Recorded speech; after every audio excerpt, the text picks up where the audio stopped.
পরম করুণাময় ও দয়ালু আল্লাহর নামে শুরু করছি।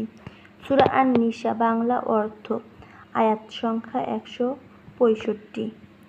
আর পাঠিয়েছি রাসূলগণকে সুসংবাদদাতা ও সতর্ককারী রূপে, যাতে আল্লাহর বিপক্ষে রাসূলদের পর মানুষের জন্য কোনো অজুহাত না থাকে।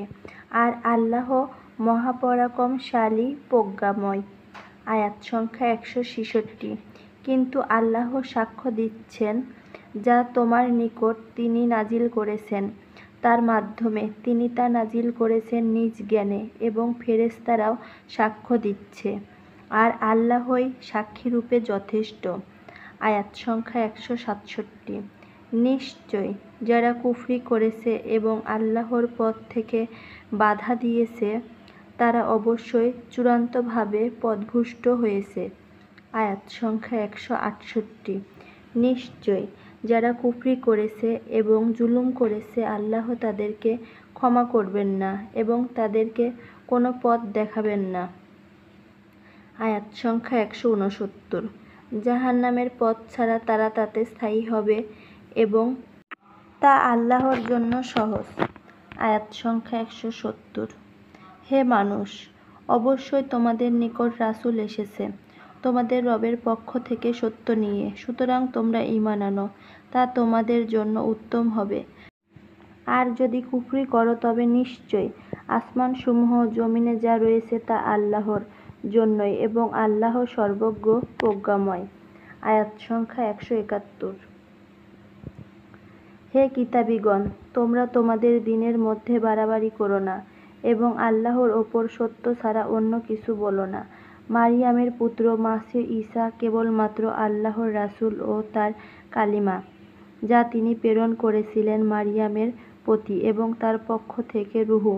সুতরাং তোমরা আল্লাহ তার রাসূলগণের প্রতি ঈমান আনো এবং বলো না, ৩, তোমরা বিরত হও, তা তোমাদের জন্য উত্তম। আল্লাহই কেবল এক ইলাহ, তিনি পবিত্র, মহান। এ থেকে যে তার কোনো সন্তান হবে। আসমানসমূহে যা রয়েছে এবং যা রয়েছে জমিনে, তা আল্লাহরই, আর কর্মবিধায়ক হিসেবে আল্লাহই যথেষ্ট। আয়াত সংখ্যা 172। মাসীহ কখনো আল্লাহর বান্দা হতে নিজেকে হেয় মনে করে না এবং নৈকট্যপ্রাপ্ত ফেরেশতারাও না।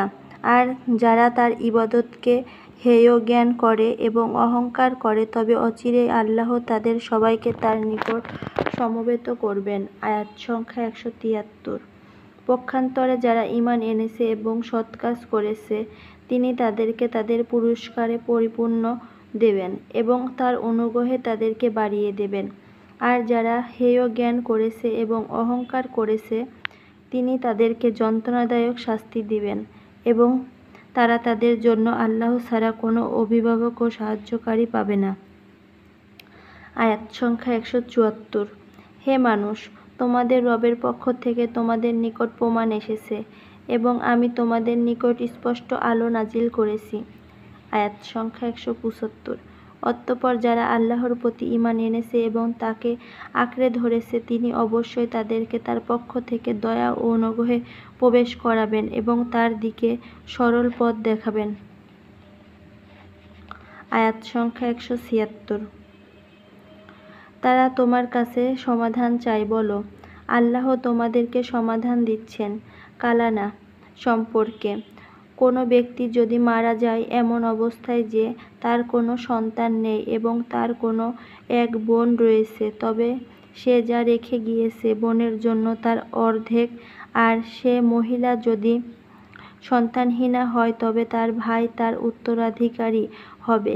কিন্তু যদি তারা বোনেরা দুজন হয়, তবে সে যা রেখে গিয়েছে তাদের জন্য তার 2/3। আর যদি তারা কয়েক ভাই বোন, পুরুষ ও নারী হয়, তবে পুরুষের জন্য 2 নারীর অংশের সমান হবে।